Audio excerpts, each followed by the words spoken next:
ഇന്ന് June 4 Wednesday. പിള്ളേർക്ക് ഇന്നാണ് സ്കൂൾ തുറക്കുന്നത്. അപ്പോൾ പിന്നെ ഞാൻ വിചാരിച്ചു രാവിലെ ചെറിയൊരു വീഡിയോ എടുക്കാമെന്ന്. പിന്നെ ഇത് ഞാൻ ട്രൈപോഡിലാണ് എടുത്തേക്കുന്നത്. അത് കറക്റ്റായിട്ട് അങ്ങോട്ട് അഡ്ജസ്റ്റ് ചെയ്ത് വെക്കുമ്പോഴത്തേന് മുകളിലോട്ട് പൊക്കി വെക്കുമ്പം എന്നെ കിട്ടും, ഞാൻ കുക്ക് ചെയ്യുന്നത് കിട്ടുന്നില്ല. താഴോട്ട് വെക്കുമ്പം എൻ്റെ പകുതിയും കിട്ടും, കുക്ക് ചെയ്യുന്നതും കിട്ടും. ഇപ്പം എങ്ങനെയൊക്കെയോ ഞാൻ അഡ്ജസ്റ്റ് ചെയ്ത് വെച്ചിട്ടുണ്ട്. എനിക്ക് എടുത്തു തരുന്ന ആളിപ്പം സ്ഥലത്തില്ല. വീഡിയോഗ്രാഫർ ഇന്ന് എത്തത്തതേ ഉള്ളൂ വൈകിട്ട്. പിന്നെ മോളെ വിളിച്ചെടുത്തു കഴിഞ്ഞാൽ രണ്ടിൻ്റെയും പകുതി കിട്ടും. അങ്ങനെയാണ് മോളെടുക്കുന്നത്. അപ്പോൾ എന്തായാലും ഞാൻ രാവിലെ ചായ ഇടാനായിട്ട് കുറച്ച് പാലെടുപ്പത്ത് വെച്ചിട്ടുണ്ട്. എല്ലാവർക്കും എൻ്റെ യൂട്യൂബ് ചാനലിലേക്ക് സ്വാഗതം. എൻ്റെ പേര് ദീപ്തി. ഇവിടെ രാവിലെ ചായ ഇടിയിലൊന്നും പതിവില്ല കേട്ടോ. ഇവിടെ ആർക്കും ചായ വേണ്ട. ഞാൻ കടയിൽ നിന്ന് കുടിച്ചോളും. പിന്നെ വേറെ ആർക്കും ചായയും കാപ്പിയൊന്നും വേണ്ട. പിന്നെ എനിക്ക് തോന്നുമ്പോൾ ഞാനിങ്ങനെ ഇച്ചിരി ഇട്ട് കുടിക്കും, അത്ര തന്നെ. പിന്നെ ഒരുപാട് പിള്ളേർക്കൊക്കെ സ്കൂൾ തുറന്ന് 2-ാം തീയതി തന്നെ തുറന്ന്. പിന്നെ കുറേ പിള്ളേർക്കൊക്കെ ഇനി 9-ാം തീയതി തുറക്കത്തുള്ളൂ. എന്തായാലും പിള്ളേർക്കിന്ന് ഉച്ചവരെ ഉള്ളൂ. ഇന്ന് സ്ട്രൈക്കല്ലേ, അതുകൊണ്ട് ഇന്ന് ഉച്ചവരെ ഉള്ളൂ. രാവിലെ നമുക്ക് കാപ്പിക്ക് അരിപ്പുട്ടാണേ. പിന്നെ പിള്ളേർക്ക് വൈകുന്നേരം വരെ ക്ലാസ്സുള്ള ദിവസങ്ങളിൽ ചോറല്ല കൊടുത്തു വിടുന്നത്. അവർക്ക് രാവിലത്തെ കാപ്പി തന്നെ കൊടുത്തു വിടുന്നത്. അവർക്ക് അതാണ് കഴിക്കാൻ ഇഷ്ടവും. പിന്നെ മൂത്ത ആൾക്ക് സാമ്പാറുണ്ടെങ്കിൽ ചോറ് കഴിക്കാൻ ഇഷ്ടമാണ്. അപ്പോൾ സാമ്പാറുള്ള ദിവസം ആൾ കുറച്ച് ചോറ് കൊണ്ടുപോകും. അല്ലാതുള്ള ദിവസങ്ങളിലെല്ലാം കാപ്പി തന്നെ രണ്ടുപേരും കൊണ്ടുപോകുന്നത്. ഇളയ മോൾ ഒട്ടും കഴിക്കത്തില്ല, ചോറ് തന്നെ വാരി കഴിക്കത്തില്ല. കാപ്പി കൊടുത്തു വിട്ടാൽ നല്ലതുപോലെ കഴിച്ചിട്ട് വരും. പിന്നെ രാവിലെ നല്ല അതിഗംഭീര മഴയാണ്. എല്ലായിടത്തും പൊതുവെ മഴയാണ്. എന്തായാലും സ്കൂളിൽ പോയി ഇറങ്ങിയ സമയത്ത് എന്തായാലും മഴയില്ലായിരുന്നു. ഞാൻ ഈ കുക്കിങ്ങിൻ്റെ വീഡിയോയ്ക്ക് വോയിസ് ഓവർ കൊടുക്കുമ്പോഴേ കുറേ കാര്യങ്ങളൊക്കെ നിങ്ങളടുത്ത് പറയണമെന്ന് വിചാരിക്കും. പക്ഷേ ടെൻഷൻ കാരണം ഞാനതെല്ലാം മറന്നു പോകും. കേട്ടോ മാത്രമേ ഓർമ്മ വരത്തുള്ളൂ. എന്തായാലും ഞാൻ മാവൊക്കെ തട്ടിയിട്ട് മാവ് നനയ്ക്കാമെന്ന് വിചാരിച്ച്. പുറത്ത് നല്ല അതിഗംഭീര മഴയാണ്. നമുക്ക് ഇച്ചിരി മഴ ആസ്വദിക്കാം. അപ്പം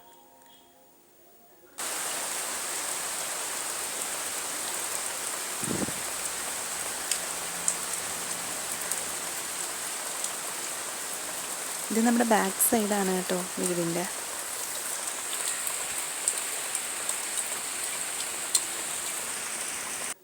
ഈ മഴയുടെ വീഡിയോ എടുത്തുകൊണ്ട് നിന്നപ്പോൾ തന്നെ മൂത്താൾ എഴുന്നേറ്റ് വന്നായിരുന്നു. രണ്ടാമത്തെ ആൾ കുറേ വിളിച്ചിട്ടാണ് പിന്നെ എഴുന്നേറ്റ് വന്നത്. പിന്നെ ഞങ്ങളിവിടെ 2 ദിവസത്തേനാണ് ചോറ് വയ്ക്കുന്നത്. 2 ദിവസത്തേനും പറഞ്ഞാൽ വെക്കുന്നത്. പക്ഷേ വെച്ച് വരുമ്പോഴത്തേനും 3-ാമത്തെ ദിവസവും കാണും.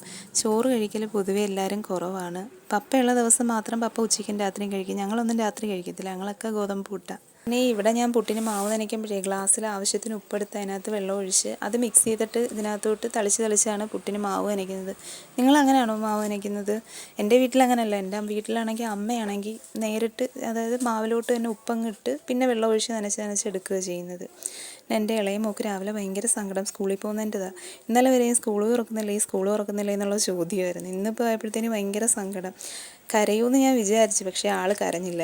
എൻ്റെ ഇടയ്ക്ക് വെച്ച് ഞാൻ പുട്ടിൻ്റെ മാവൊക്കെ നനച്ച് പുട്ടുകുറ്റിയിൽ മാവും ഒക്കെ എടുത്ത് വെച്ച് കേട്ടോ.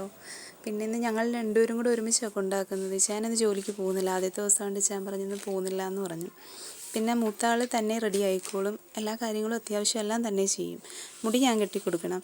പിന്നെ ഇളയാളെ ഞാൻ ഇതിൻ്റെ ഇടയ്ക്ക് പോയി കുളിപ്പിച്ച് റെഡിയാക്കി കൊണ്ടുവന്നിരുത്തി. ഇളയാൾ എൻ്റെ അടുത്ത് പറയുക, അമ്മ ഞങ്ങളെ വീഡിയോ ഇല്ലേ എടുക്കുന്നത്, പിന്നെ എന്തിനാണ് ഇവിടെ വന്നിരിക്കുന്നത്? പക്ഷേ ഞാൻ വീഡിയോ പിന്നെ എടുത്ത് നോക്കിയപ്പോഴാണ് അറിഞ്ഞത് എൻ്റെ കൈ മാത്രമേ കിട്ടുന്നുള്ളൂ എന്നുള്ളത്. പിന്നെ ഞാനും ഇതിൻ്റെ ഇടയ്ക്ക് പോയി പെട്ടെന്ന് പോയി തന്നെ റെഡിയായി ഉടുപ്പൊക്കെ ഇട്ട് വന്ന്. പിന്നെ ഇളയാൾ പുതിയ യൂണിഫോമൊക്കെ ഇട്ട് കഴിഞ്ഞപ്പോഴത്തേന് നല്ലപോലെ ഹാപ്പിയൊക്കെ ആയി കേട്ടോ, ചിരിയൊക്കെ വന്ന്. പിന്നെ ഇവർക്ക് ആദ്യത്തെ ദിവസം തന്നെ ബുക്കും ടെക്സ്റ്റും എല്ലാം കൊണ്ടുപോകണം. 2 പേർക്കും എല്ലാം അവരങ്ങ് മേടിച്ച് വെക്കും അവിടെ. എന്നിട്ട് പഠിപ്പിക്കുന്നതനുസരിച്ച് എല്ലാ ടെക്സ്റ്റും ഒന്നും എന്നും കൊടുത്തു വിടത്തില്ല, കുറച്ച് വെച്ച് കൊടുത്തു വിടും. പിന്നെ ഇതാ ഈ ഒരു പോർഷൻ എടുത്തേക്കുന്നത് എൻ്റെ മൂത്ത മോളാണ് കണ്ടെടുത്തേക്കുന്നത്.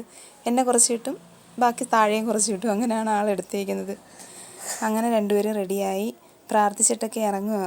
റൂമിൽ തന്നെ ചെറിയൊരു ഈശോൻ്റെ പടവും ഒരു ചെറിയ ബൈബിളും ഞാൻ വെച്ചിട്ടുണ്ട്. അവിടെ തന്നെ രണ്ടുപേരും പ്രാർത്ഥിക്കുന്നത്. ഞാനും അങ്ങനെ തന്നെ റൂമിൽ തന്നെ ഇന്നാണ് പ്രാർത്ഥിക്കുന്നത്. ഫ്രണ്ടിലത്തെ പടം ഇരിപ്പുണ്ടെങ്കിലും 2 പേർക്കും എനിക്കും എത്തത്തില്ല, പിള്ളേർക്കും എത്തത്തില്ല. അത്രയ്ക്ക് ഹൈറ്റിലാണ് വെച്ചേക്കുന്നത്. അങ്ങനെ രണ്ടുപേരും റെഡിയായി സ്കൂളിലോട്ട് പോകാൻ ഇറങ്ങുക. പിന്നെ മൂത്താൾ ഇനി 4th-ലും ഇളയാൾ ഇപ്പോൾ LKG-യിലുമാണ്. ഇളയാൾ സെയിം സ്കൂളിൽ തന്നെ കഴിഞ്ഞ വർഷം പ്ലേ ക്ലാസ്സിൽ പഠിച്ചത്. പിന്നെ അതായത് ക്ലാസ്സിൽ ഇരിക്കുന്ന ഫോട്ടോയാണ് കേട്ടോ ഇളയാളുടെ.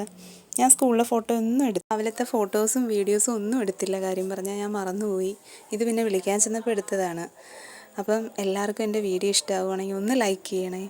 പിന്നെ ഇതിൽ കുറേ പോരായ്മകളൊക്കെ ഉണ്ട്. തുടക്കമല്ലേ, എല്ലാം റെഡിയാവും.